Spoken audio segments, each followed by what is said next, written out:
The ritual mechanic in Yu-Gi-Oh! Has undergone tremendous evolution over the years. From crappy vanilla monsters, to monsters getting effects when they're tributed for a ritual summon, all the way to ritual monsters having effects in the hand. But looking back at the classics, we have to mention Black Luster Soldier, or Chaos Soldier if you're an OCG player. Since its debut in 2003, Black Luster Soldier has taken on multiple forms, becoming an envoy of the beginning, a toon monster, and even a fashion icon. But you'd be forgiven if you forgot about the BLS archetype that came out in 2015 and 2016. It's one of the more forgettable legacy support decks, and in this video we're going to find out what happened to the Black Luster Soldier archetype. But before we get into it, I have two things to mention. I won't be covering every BLS card in this video, and that does include some of the cards that came out in this wave of support, specifically Envoy of Chaos, because that card is terrible, and the Gaia monsters, although they do have some utility in the deck. And two, make sure to like the video and subscribe to the channel. Now let's get into it. Most of the BLS stuff came out in Dimension of Chaos, Breakers of Shadow, and Raging Tempest, placing it around 2015 through 2017, so you can use that to assess the quality of these cards compared to what was around them at the time. We will start small and scale up, starting with the level 1 Super Soldier Soul. It can send a BLS monster from your hand to the grave to gain 3000 attack, and its name becomes Black Luster Soldier.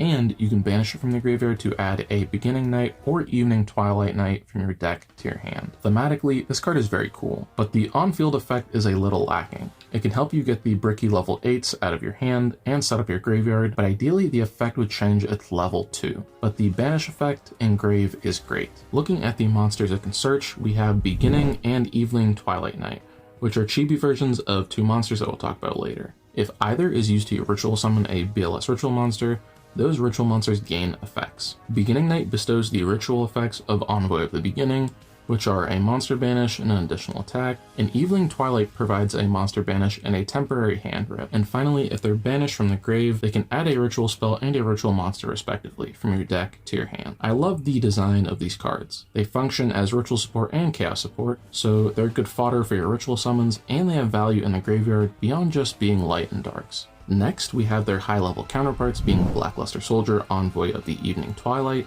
and Black Luster Soldier, Envoy of the Beginning, who is generally referred to as BLS, and everyone knows this card. Banish a light and a dark to summon it, and it can banish an opponent's monster or get a second attack during the battle phase. In the TCG around the time of the support, this guy was still limited, putting into perspective how powerful it still was. And Evening Twilight was the new counterpart, which was arguably worse. Cannot be normal summons less set, must be special summon from your hand by banishing all light or all dark monsters from your graveyard, while you have an equal number of each in your graveyard. While face up on the field, this card is also light attribute. When this card is special summoned, you can activate the appropriate effect based on the attribute of monster banish for the special summon. You cannot conduct your battle phase the turn you activate this effect. A light monster, target one monster on the field, banish it. A dark monster, banish one random card from your opponent's hand, face down, until your opponent's end phase. This card is really weird.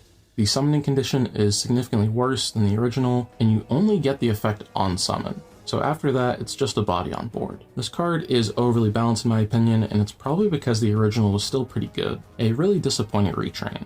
And if the original BLS was not limited, this card would not make it into the deck at the time. But all hope wasn't lost, as there was another level 8 BLS in Black Luster Soldier, Sacred Soldier, a light warrior who did not have a chaos summoning condition, making it the only BLS monster that can be normal summoned. Unfortunately, this one's also bad. It can recycle your banished monsters to banish opponent's monsters, and can recycle level 7 or lower warrior monsters from your grave when it destroys an opponent's monster by battle. I think this card is where I started to realize that this deck has a lot of cards you really don't want to draw. A bunch of level 8s that you can't get rid of, and we haven't even gotten to the ritual monster and ritual spell, but thankfully those cards are an upgrade on these, but not by a large margin. Dimension of Chaos gave the original BLS and its ritual spell a new coat of paint with BLS Super Soldier and Super Soldier Ritual. Super Soldier is effectively Flame Wingman, dealing damage to your opponent equal to the attack of the monster it destroyed, and when it's destroyed, it can summon a Gaia the Fierce Night monster from your hand, deck, or grave. It seems a little lackluster, but you do have to remember if you summon it using Beginning or Twilight Night, it has two additional effects. And then moving on to the ritual spell. Its effect reads, this card can be used to ritual summon any Black Luster Soldier ritual monster. You must also tribute monsters from your hand or field whose total levels exactly equal 8. During your main phase, except the turn this card was sent to the graveyard, You can banish this card, 1 light monster and 1 dark monster from your graveyard, special summon 1 Blackluster Soldier ritual monster from your hand, ignoring its summoning conditions. This card is just a few tweaks away from being very good. The levels having to be exact can be frustrating, but it's not hard to comply with. I think the bigger issue is the graveyard effect only being usable the following turn. This type of balancing was super common during this era, but even a slight tweak only allowing one of the effects to be activated in a turn would be a big improvement. But luckily it wasn't the only ritual spell, as we got Super Soldier Synthesis, which can ritual summon from the hand or grave, using a light and dark monster, 1 from your hand and 1 from your deck. This is a great ritual spell and feels a little more modern than most of the cards. And the ritual monster and ritual spells can be searched with the field spell Gateway to Chaos, which I did cover in the Gaia the Dragon Champion video. When this card is activated, add 1 Blackluster Soldier ritual monster or 1 Gaia the Fierce Knight monster from your deck to your hand. Each time a monster card is sent from the hand or field to the grave, place 1 spell counter on this card for each of those cards, a maximum of 6. Once per turn, you can remove 3 spell counters from this card, add 1 ritual spell from your deck to your hand. This is also one of the better agent cards. A free search and the potential to search again is great. I've really only seen this card played in crazy combo decks, but at least it has a role somewhere. And finally, we'll wrap things up with the trap cards, starting with Beginning of Heaven and Earth. Reveal 3 warrior monsters from your deck, including at least 1 Blackluster Soldier monster or Gaia the Fierce Knight monster, and have your opponent randomly pick 1. If they picked a Blackluster Soldier monster or a Gaia the Fierce Knight monster, add it to your hand and send the rest to the graveyard. Otherwise, send them all to the graveyard. This is a good card, but it's funny to me because it's a perfect example of power creep. Because if this card was printed today, it would just be a spell card and no one would have a problem with it. And the other card of note is Super Soldier Shield, a counter trap that is similar to Solemn Judgment if you control a Blackluster Soldier monster. And it can also reset itself by removing a spell counter from your field.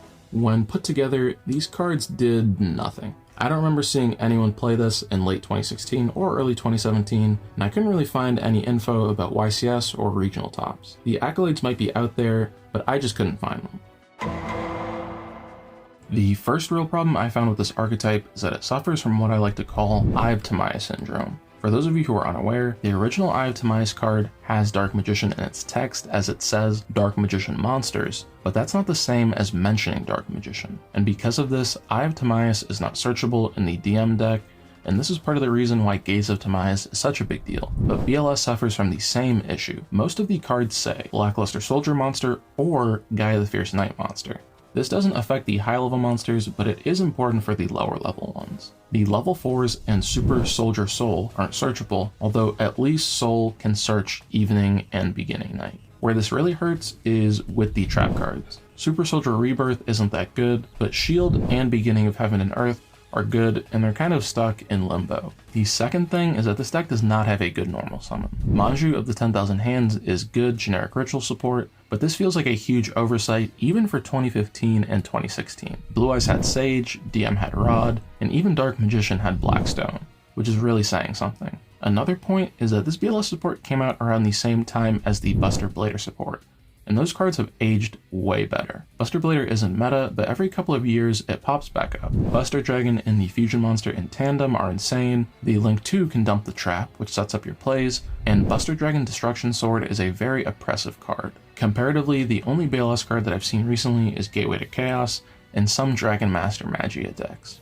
And finally, I had a lot of fun researching this video because when you read these cards, they're all a step away from being decent. If Twilight and Evening Night had on-field effects, they'd be decent. If Super Soldier had a little bit of protection, it'd be decent, and even Super Soldier Synthesis using material from the deck is good. But I think Konami is done with this archetype. The more recent stuff we've gotten related to BLS is mostly one-offs or references, which don't really tie back in, which is a bit of a shame because I think it's worth reinvesting in, especially considering how few ritual decks we have throughout the years, but I'd understand if TCG players are tired of rituals at the moment. Despite the not so great TCG support, BLS is still a seminal figure in Yu-Gi-Oh's history, as it's remembered for its appearances in the anime and manga, as well as its meta relevance and domination. And it's still putting in work in GOAT format. A truly timeless card. But that's the video. If you enjoyed it, leave a like and consider subscribing to the channel. What's your favorite legacy support archetype? Leave it in the comments below, and hopefully I'll see you in the next video.